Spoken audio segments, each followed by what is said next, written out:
Quand la défaite est arrivée au mois de mai-juin 40, les gouvernants français ont été lamentables. Ça, on ne peut pas le dire, mais c'est pourtant le fond du problème.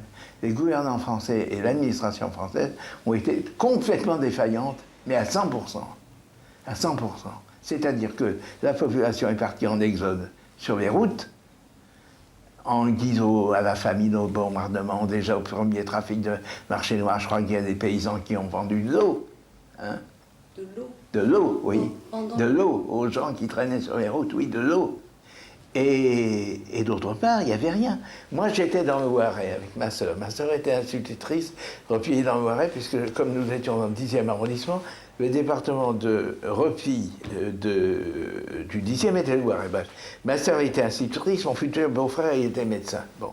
Je suis arrivé à 13 ans, en 40, dans le Loiret, quand l'occupation s'est faite, que la Belgique, bon, tout ça, que l'armée française a été décimée, je me suis retrouvé avec des cheveux dans le Loiret. À 150 à 120 km de Paris, il y avait des uniformes allemands. Je me souviens encore d'avoir parlé, parce que je parlais déjà un peu le yiddish, donc le yiddish est assez voisin de l'allemand, et comme j'étais un enfant un peu inconscient, je parlais un peu en yiddish allemand avec les soldats allemands. Et ça, je me souviens parfaitement. Il faut dire qu'il n'y avait plus aucune structure administrative ou politique en France. Donc, quand on dit que le maréchal Pétain, ci et ça, l'honnêteté quand même devrait faire dire que la France, mon Dieu, était contente de le trouver. C'était un espèce de lâche soulagement. C'est difficile à dire, mais c'est pourtant une tonalité. Et Pétain, qui était le vainqueur de Verdun, qui ne pouvait pas ne pas être un vrai Français, était en grande majorité accepté. Il était en grande majorité accepté parce que c'était le meilleur, parce qu'il était tout seul. Ou est-ce que vous êtes pétainiste? Ah, pas du tout. Ah non, contre Pétain, oui. Tout de suite. Vieux con. Un vieux con. Voilà, c'est clair et net, oui. Cette débâcle nous a pas frappé énormément. Vous savez, c'était une région isolée, quand même, le centre de la France.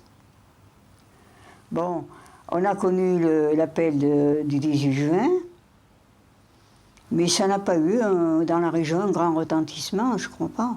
Parce que les gens, surtout, étaient axés sur leurs prisonniers. Il y avait déjà beaucoup de prisonniers qui étaient faits, puisque c'était la débâcle. Alors les gens pensaient à leurs enfants ou à leurs maris prisonniers.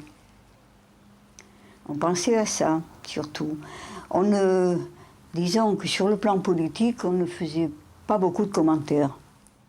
Toute la littérature que nous avions absorbée entre les deux guerres, c'était une littérature d'honneur et d'éloge de la France.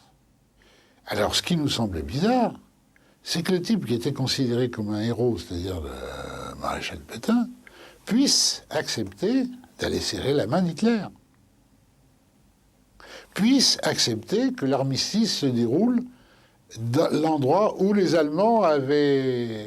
Ça a été une des causes, d'ailleurs, de la manifestation du 11 novembre 1940. Hein? C'était vraiment dire que la France était au-dessous de tout, que c'était de la merde, que les Allemands s'amusaient.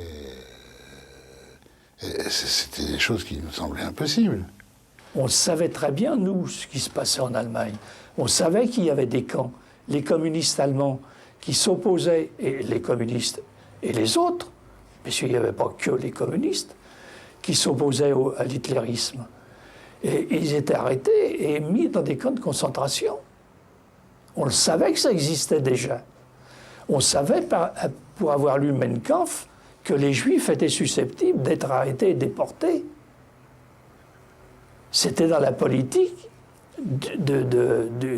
du gouvernement allemand dirigé par Hitler. L'information était accessible à tout le monde. À ceux qui voulaient l'entendre. À ceux qui voulaient l'entendre et la comprendre.